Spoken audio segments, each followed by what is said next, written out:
Hi everyone, this is Lien and welcome back to the Time for Tea Designs YouTube channel. Today I'm featuring the Duck Gone Nuts stamp set, which was released in the beginning of the month, and I truly adored these critters all together, and so I decided to do some no-line coloring using my distress inks. When I'm using my distress inks for no-line coloring, I prefer stamping my images out using antique linen, which is also a distress ink, so I just prefer using the same kind of material and the same kind of inks whenever I'm doing this. So a really soft ink, I didn't prep my stamp, and I have quite a rough textured cardstock, so therefore I stamped it multiple times. But if you prep it, you will have to stamp it less, of course. So I'm using several brown distress inks for today's image, and then of course also a few grayish brownish colors. But I'm going to give every dog another color to let them stand out. And here I'm just smushing those inks on top of my media mat. You don't need to have fancy watercolor or anything. This paintbrush is a really cheap one. It's a number 0, if that interests you. It's just a paintbrush that I find to have more control over.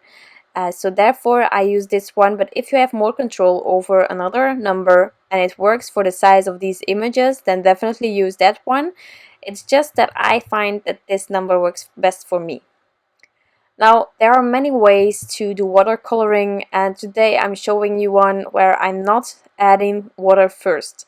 Now, that is definitely a good way to go, and you do whatever you prefer, but I tend to first start with a really pigmented paintbrush with barely any water. I bring that pigment from the distress inks towards the edges where I want my shadows to be, and then I create a damp paintbrush using some clean water and a paper towel on the side, and then I drag that color towards the rest of the image. That's just how I do it, but you can definitely first add water to the area that you want to color in, and then bring that ink towards that area and spread it around. But just for the shading and the depth that I prefer, I noticed that this was the best way to go currently for me, so that's why I'm sharing it with you. But again, many ways, and you do whatever makes you feel comfortable, whatever gets you the result that you want. That's the most important thing. Also, the coloring here is sped through, like, the speed here is 350%. So it's 3.5 times faster than what I actually color, so don't think that this is the true speed. It's not true at all. But in case you were wondering. So here I am trying to have sort of all the dogs having their shadows on the left side, and then of course there are dogs behind other ones, so there will be a bit more shadowing.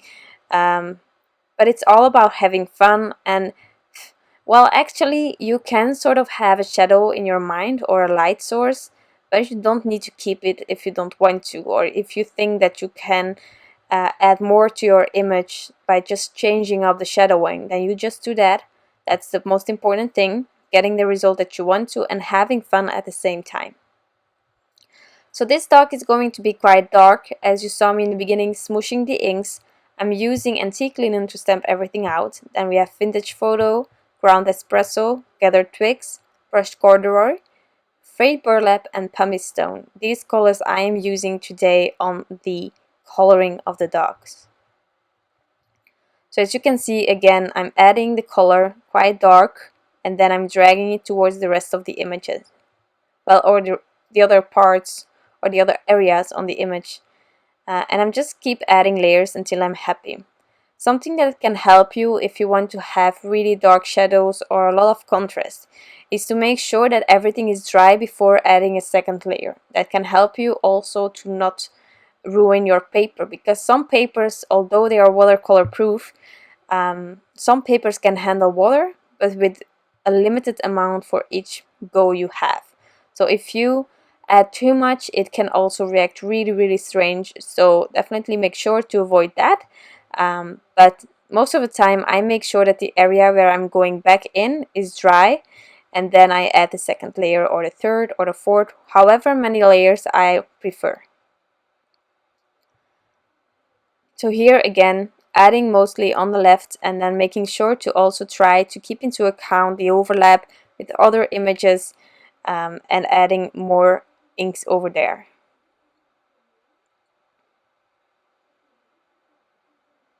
And this truly for me is sort of a therapy. I love Copic coloring.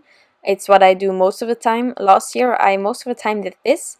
Why? Because I think it's cute. I also think that you can go really precious with watercoloring. And while I don't have any fancy watercolors or anything like that at home, I am perfectly fine with my distress inks, and they are way cheaper and they have gorgeous colors, and I think it works.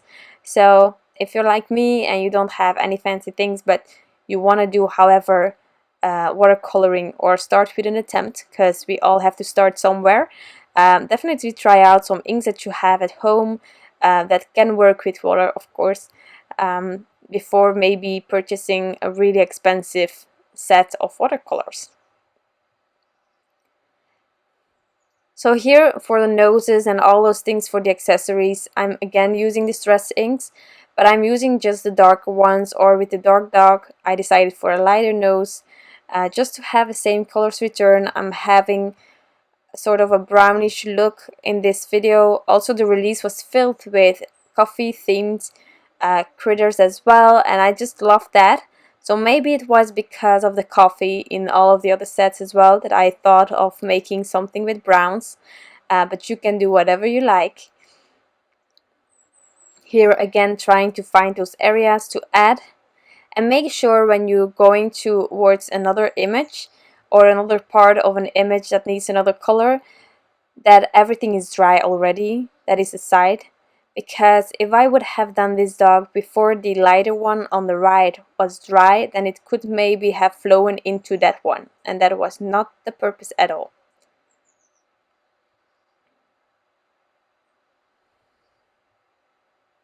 So here I'm just keep adding until I'm happy with the blend. And sometimes when I have a hard time getting that color all over the image, I just diluted a bit the ink on my, well, in this case medium matte, and go with a diluted version already into the lighter areas that I can't get right. So here you can see that it went a bit outside because the area aside the nose wasn't dry yet. So I just dabbed it off with a paper towel.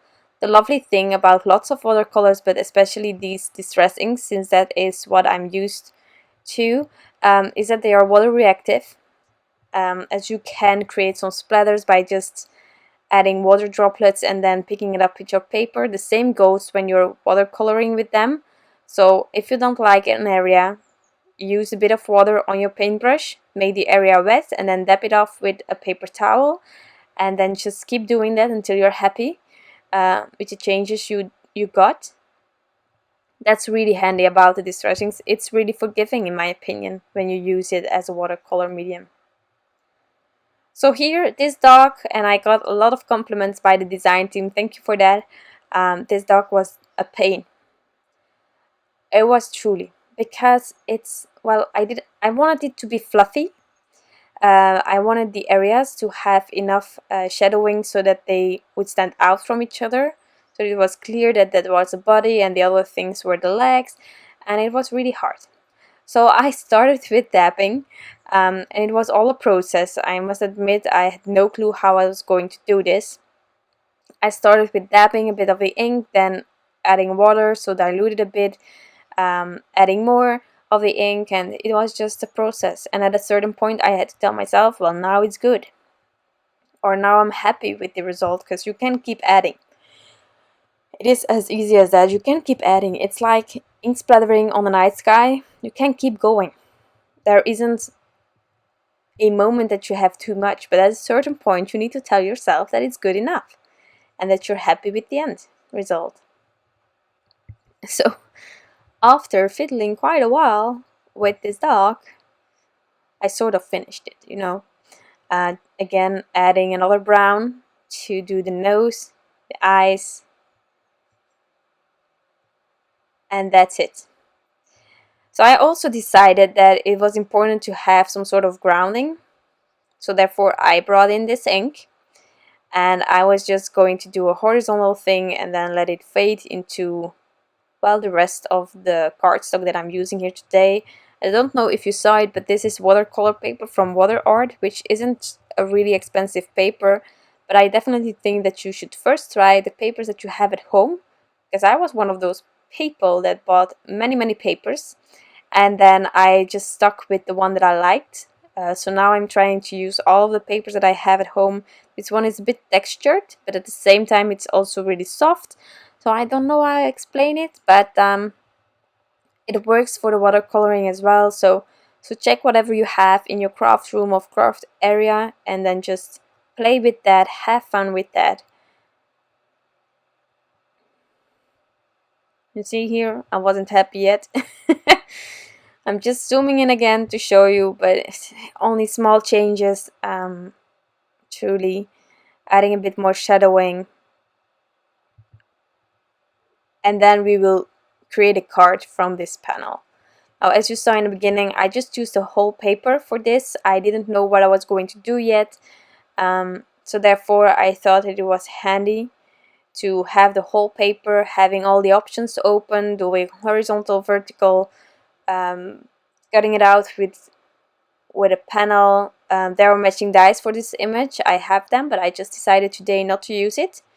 So I cut this panel down to an A2 size, and then I trimmed this frame. Well, I cut it down as well with some dies.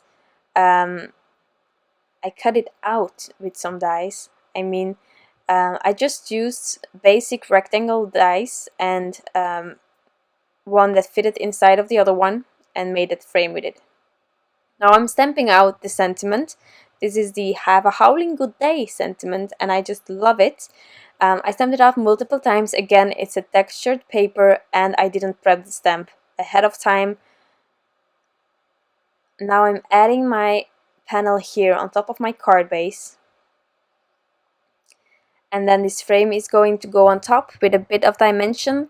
I have these Darice foam strips, which are really handy. They are thin foam strips, also really handy if you want to make shakers. I love this adhesive.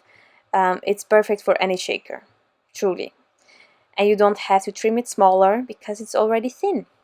But I just wanted some dimension with this frame, so just adding it, not making a shaker today.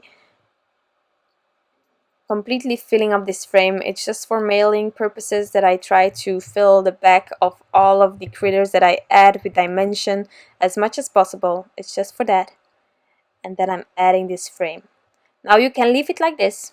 Definitely, you can even leave out the frame if you want to. But I decided to take these hard sprinkles. I am a huge fan of sprinkles, definitely the hard ones. I would add them to any card if I can. And these are the coffee bean, which is perfect for the brown theme that we have going on here.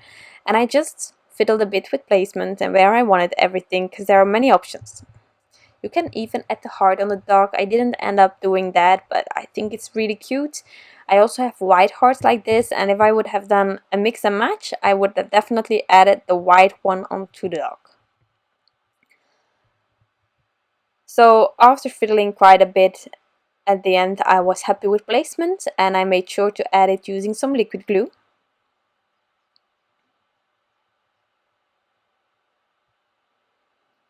But as you can see, adding sequins or embellishments, it's the hardest part about a card, I think. It's the finishing touch that we truly want to be perfect, and you don't want to overdo it, and at the same time you don't want to put not enough on there. So I ended up adding 5 hearts. I love it when I can add a heart in the center of a sentiment. I think it's so striking. And then the combination of 3 hearts together is always a bonus, in my opinion. So that was the perfect placement for me on this card. So this is my card for today. I'm not going to add anything more. I hope that you enjoyed this video and of course the whole process that went along with the coloring of these critters. I want to thank you all for stopping by. If you like this video, you can always give it a thumbs up. We would truly appreciate it. I want to thank you and I wish you an incredible day, and I'll be back soon. Bye!